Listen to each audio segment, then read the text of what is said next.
د یو بوډا او د ماشوم نجلۍ واده. غږ حافظ عمري. یوه نجلۍ یوې ډاکټرې ته راغله. ډاکټرې ترې وپوښتل چې څه ناروغي لرې؟ نجلۍ له پټه سترګو ته ونیوله او ورته یې وویل چې پلار مې یو بوډا سړي ته ورکړی یم. ټوله شپه یې سینه درد کوي، ساه یې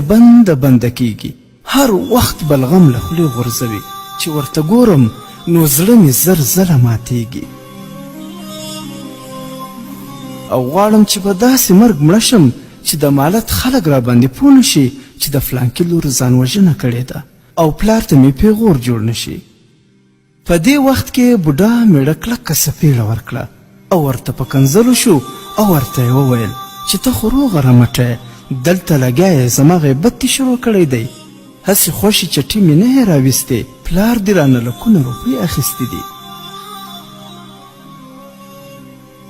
نجلۍ خپل پړونی له ځانه راتاو کړ او په سرو سترګو له معاینه خانې ووتله. ګرانو دوستانو، راځئ چې د یو بوډا او د ماشوم نجلۍ څانګې د واده دویمه کیسه هم واورو. د دې کیسې لیکوال دی ګران ورور عبدالغني وفا.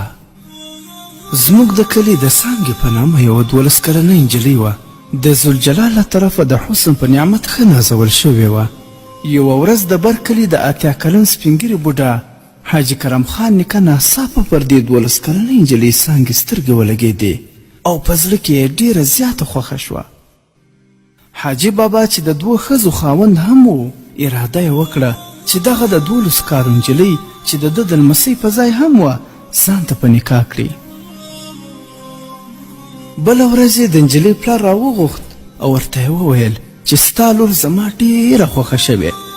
خیر دی ولور ستا حق دی، د هغه غم خو مه کوه، 20 لکه روپۍ درکوم، خو بس دا لور به دې ماته په نکاح راکوې.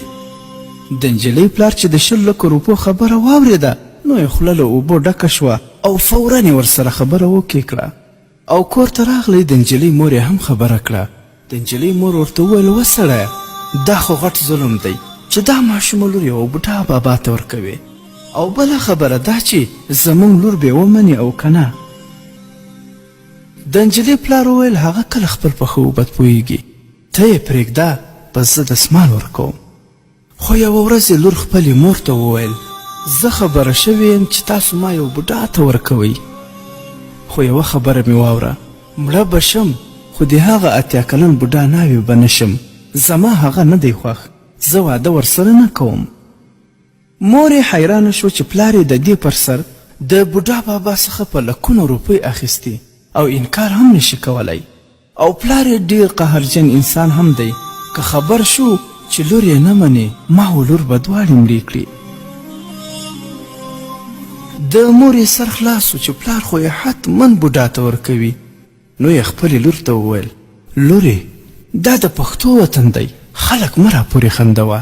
انکار مه کوه، بیا به دې په ټول مالت کې خلک سپین سترګې بولي او بل څوک به هم واده نه درسره کوي. غږ مه لره، دا غږ ډېر سم سړی دی، واده به حتما ورسره کوي، ښه ډېرې روپۍ لري، ډېره به دې نازوي. ماشومه لور یې په اسهال د بابا سره واده کولو ته تیاره نه وه او مور ته یې هر څومره زارۍ او فریادونه وکړه چې مورې دومره غټ ظلم مه راسره کوئ، ما یو عمر خوړلې بابا ته مه ورکوئ، نو بیا خو به ټول عمر په غمونو او اندېښنو کې تېروم. خو مور یې بېوسه وه او د پلار څخه یې ډېره ډارېده، څه یې نه شوه ورته ویلی.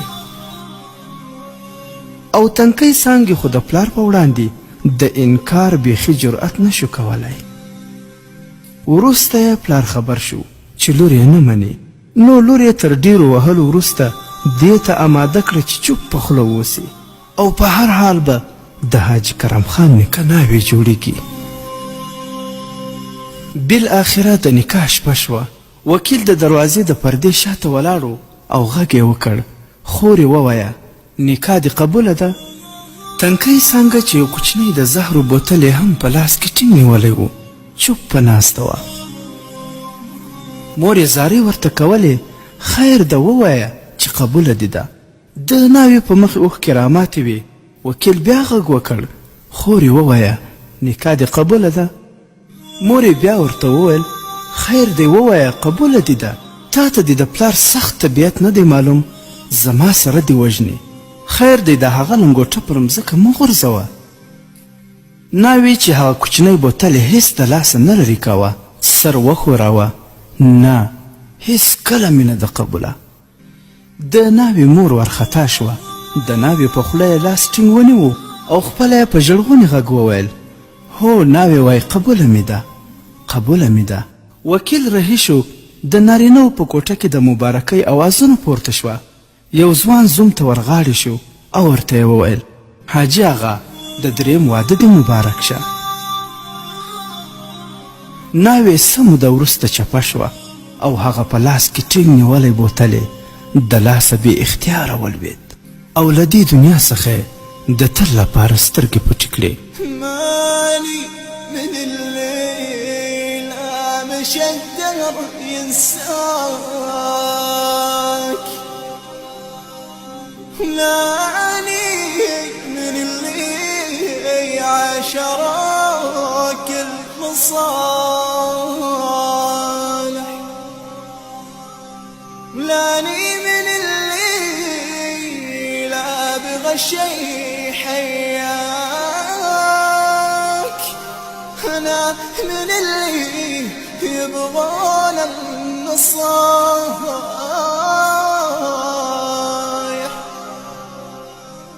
لا خانتك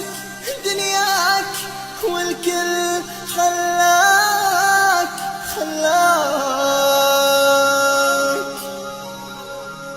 تلقى محب واقف عندي بابك مور یې چیغې کړې او بوتل یې راپورته کړ پر بوتل لیکلی خط یې ولوست چې د هر قسم وحشي خزندګانو دپاره ښه اثر لرونکي زهر د تنکۍ څانګې د واده شپه د ماتم په شپې بدله شوه او له یو څو ورځو وروسته پلار هغه د ولور روپۍ چې د بوډا بابا څخه اخیستې وې ور واپس کړې او ورته یې وویل د کومې لور پر سر چې ما ستا سره سودا کړې وه هغه نوره په دې دنیا کې نشته